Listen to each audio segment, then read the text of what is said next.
Hi everyone, I'm Chyill and welcome back to another Battlerite discussion video. Today there are a few things I want to talk about, and that is the patch 0.14.0.3, which would probably be the last patch before the actual launch of the game.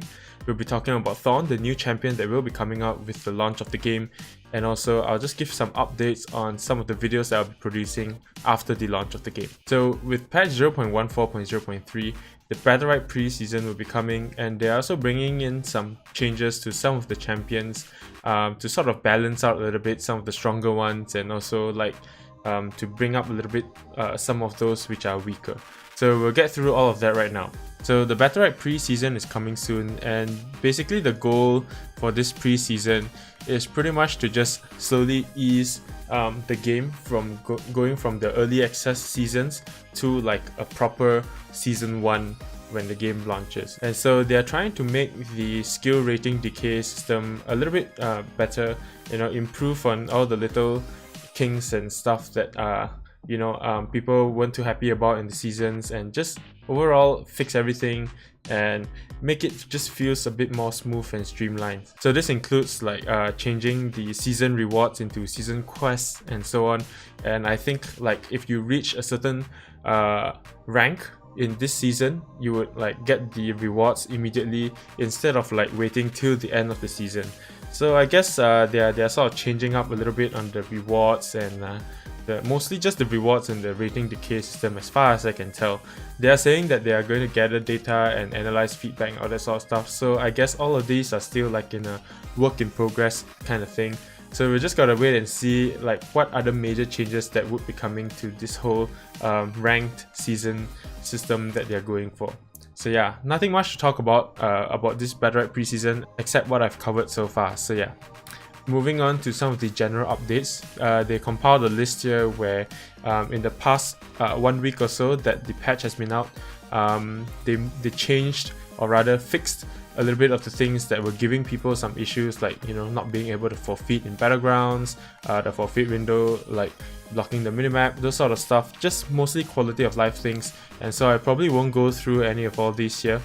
It's nice that these things are fixed, so I don't think I need to talk much about them since they are rather inconsequential. So moving on to the balance changes for the champions. There are a few interesting changes, so I'll just quickly go through each and every change because it's quite short. They didn't have a lot of changes this time around, and so I think we can just go through them quite quickly.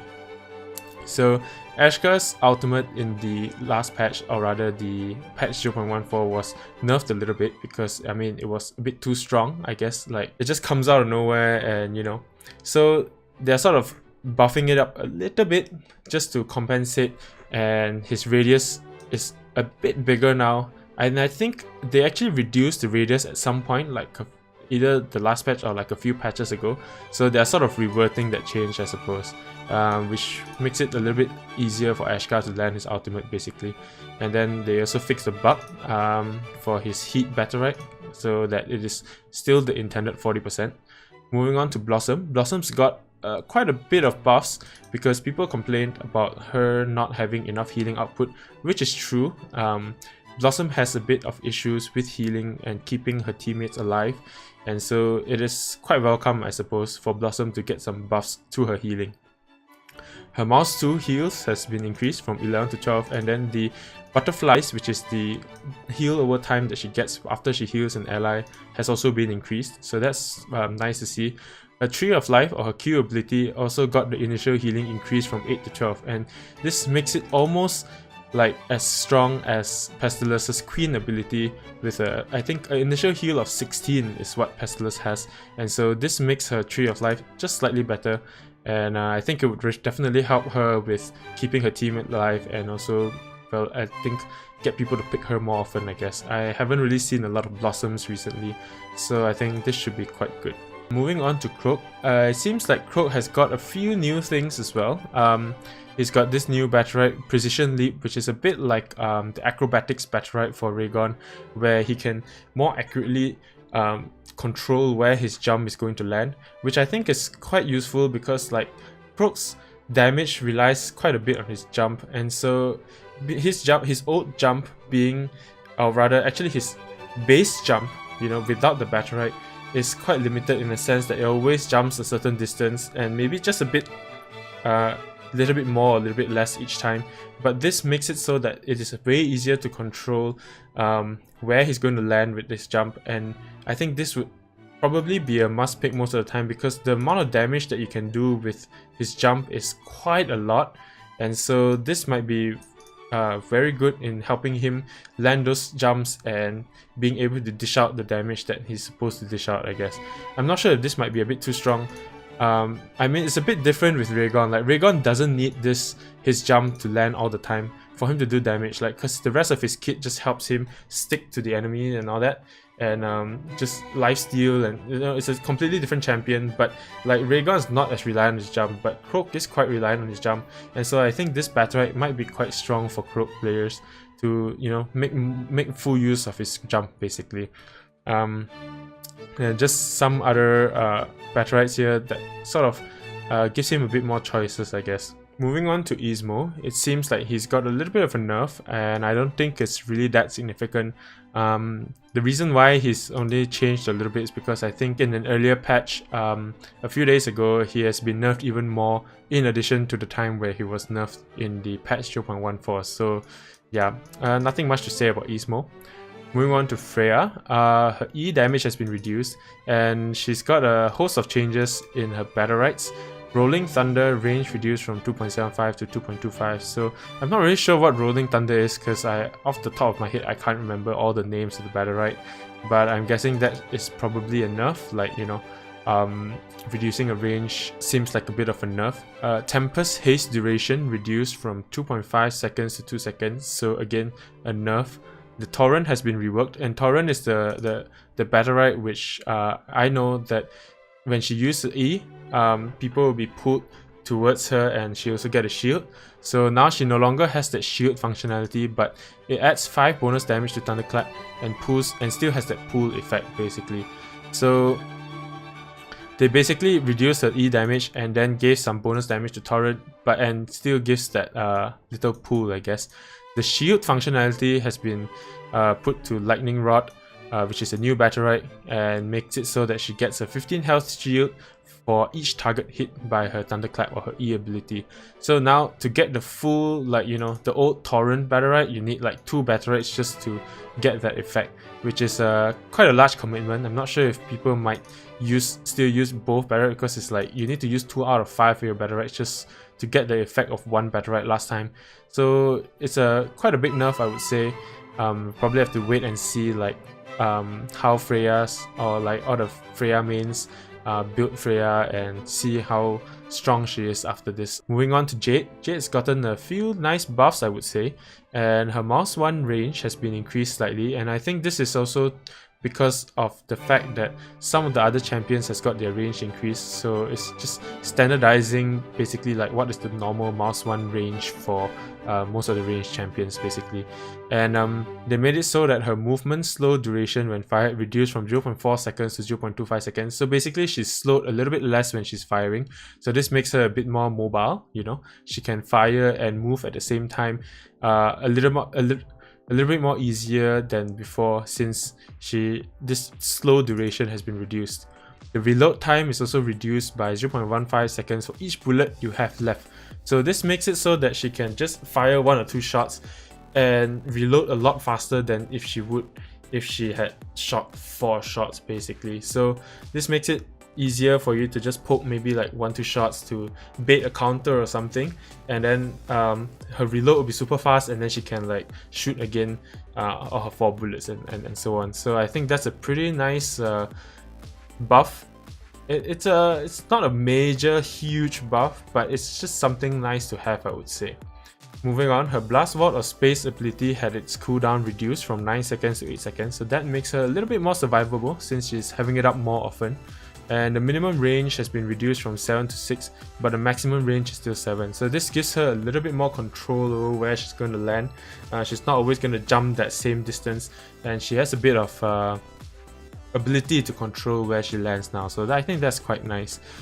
Jade has been quite weak recently, so I guess hopefully this will give her a little bit of boost to put her, like, you know, on par with other ranged champions as well. So that's pretty nice to see. Moving on to Lucy, she's got a bit of a small buff to her EX Moss 1 ability. She's got the range increased a little bit, so that's nice to see. Moving on to Pearl, her Ocean Sage Battlerite has been changed a little bit so that she cannot recast with her Shift E ability. So if before you could do it, now you can't.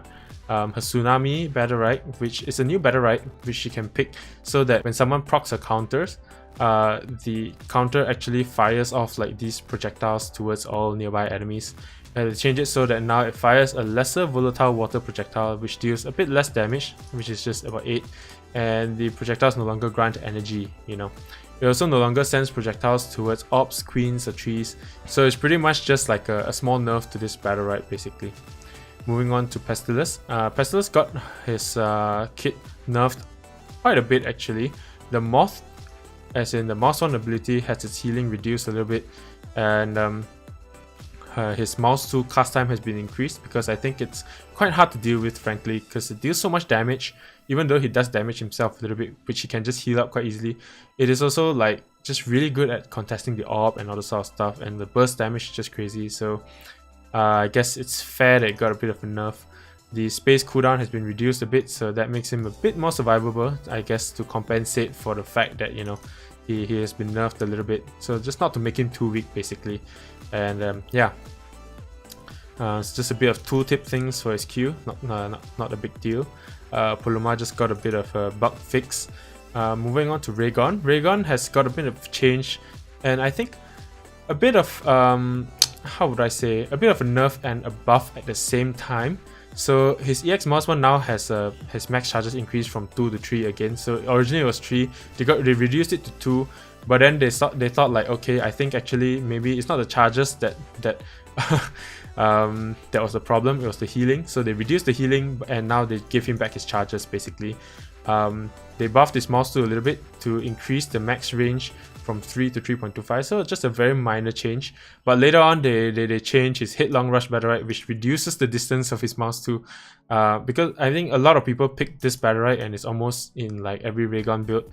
So effectively his mouse 2 range has been shortened because of this Battlerite change. But if you don't play with the Battlerite, then I guess it's a buff. So yeah, a bit of both basically. I think they're sort of reducing the reliance on this Battlerite, because this Battlerite is just really good for him to get close and stuff like that. That dash range is really long, so I think this is just to balance him out a little bit.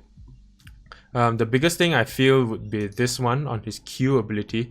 Blocking melee attacks now stun enemies for 0.5 seconds, and damage against melee attacks increased from 10 to 12. So before this, if like people kept attacking, they're gonna get 10 damage, 10 damage, 10 damage. But now, because they're gonna be stunned, they're probably just gonna get 12. So I guess the damage is just to the damage increase is just to compensate for the fact that blocking melee attacks now stun enemies instead. I think I much prefer the stun than like the constant 10 damage, because like most people will stop attacking when you use your parry anyways. So the stun is really useful since you can line up your R ability, you know, to knock them into walls, or like your teammates can have an easier time shooting at them and so on. So I think this is quite a big change. Like, I mean, Raygon has gotten his parry nerfed time and time again, you know, with riposte and all that, and so I think this is quite fair. Like, stunning enemies sounds like because it sort of makes it more in line with something like Barco's shield, for example. You know, they both reflect projectiles, and I guess now they both stun melee enemies, which makes sense to me at least. Give Raygon a bit of love, I guess. So yeah, it's nice for me because I like to play Raygon, so a bit biased there. Moving on to Rook. Rook's got his R, or his in-cap ability, changed a little bit. The angle has been reduced from 130 to 100, so it makes it a little harder to in-cap people with his R. Like, you no longer get like those sort of weird, like you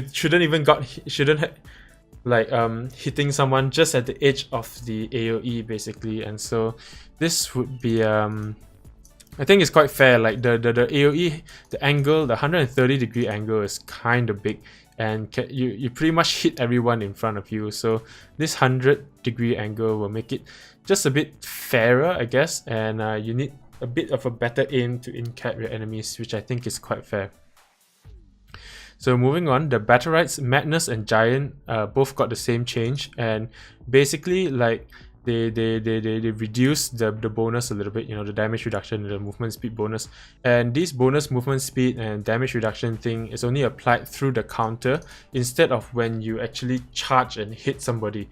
Because there's this other Battlerite which grants you Berserk when you charge onto someone, and when you under that Berserk effect, you had this extra movement speed, you had this like damage reduction, and it can be quite hard to deal with for some of the people who don't really know how to deal with it. And so now this bonus movement speed and damage reduction only comes when you activate Berserk through using the counter. So yeah, I'm not sure if Rogue was really that strong that he needed these kind of changes, but well, I guess maybe they have data that we don't know, and this is just maybe to make him a little less obnoxious to deal with, basically.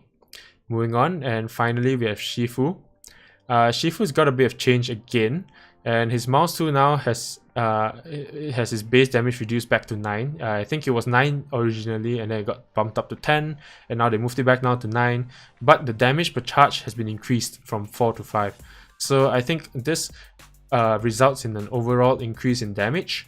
If you take into account like his E damage and his EXE damage has been increased as well, I think all of this is to compensate for the fact that his spacebar ability now deals 50% damage. Last time he could just use his spacebar, go in material and just start hitting enemies for 100% damage, but now he can't anymore. So I guess these damage buffs are so that his damage output is still in line with the other melee champions, I guess.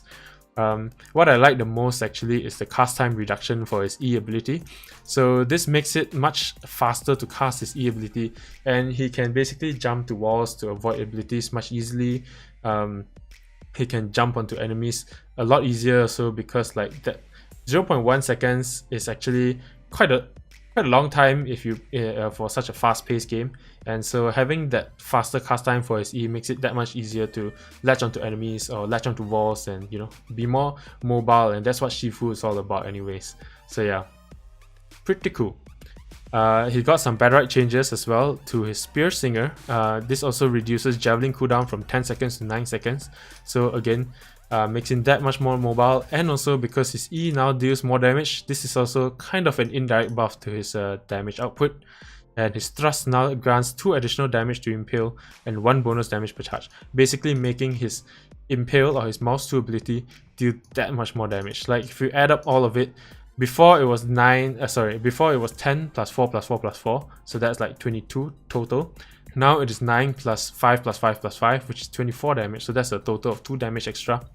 And then if you take this Battlerite, you're getting another extra 5 damage, so this makes his 3 charge mouse to 29 damage in total. So it makes this Battlerite much more worth it, I suppose, since it really gives him a big damage boost. And it makes it so that even if you attack with his mouse tool without charges, it's not too bad. Like, doing an 11 damage mouse tool is pretty decent, since you also gain a bit of distance towards your enemy with your mouse tool, since it sort of makes you lunge forward a little bit. So I think that's pretty cool, and I think he probably needs it, since he got hit pretty hard with the recent spacebar nerf, you know what I mean. So yeah, that's about it for this patch 0.14.0.3. Just a quick sort of recap about all the changes and all this sort of stuff. Another thing that Battlerite released was their champion preview of Thorn, and I'll just let you guys watch it now. It's about 1 minute 23 seconds. So there we go.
And so yeah, that was just a little sneak peek of the Thorn, the new champion that will be coming out with free to play. Of course, if you want to watch the full video, if you haven't already watched it, the link is down in the description below. And yeah, that was mostly it for like all the Battlerite stuff that I wanted to talk about. And now I'll just talk a little bit about my video content in the coming weeks. Once free to play launches, I'll probably try to go through and update all my guides for each champion, you know, talk a little bit about their new Battlerites, talk about their new playstyle, if their playstyle has changed since when I last made the guide for each champion, and also maybe talk a little bit about some of the Battlerite loadouts that you can have for each champion. So I think that'll be quite exciting. Of course, I'll do this for all the new champions as well that will be released, including Thorn, Destiny or something like the Sky Ranger, and all those new heroes basically. And yeah, I'll also have like a new beginner guide just as an update, and I think it will be also quite useful for all the beginner players who are trying to learn or be better at Battlerite. So yeah, I think that would be quite interesting. So that's about it for this video. It was a pretty lengthy one for a video that I intended to be quite short, since I think I rambled on a little bit too much talking about each of the champions updates. So yeah, thank you guys for watching, and if you did enjoy this video, please be sure to like, comment, subscribe, share this video with your friends, and check out my other videos as well. So yeah, until next time guys, have a great day, keep gaming, stay chill, and I'll see you guys in the next one. Bye.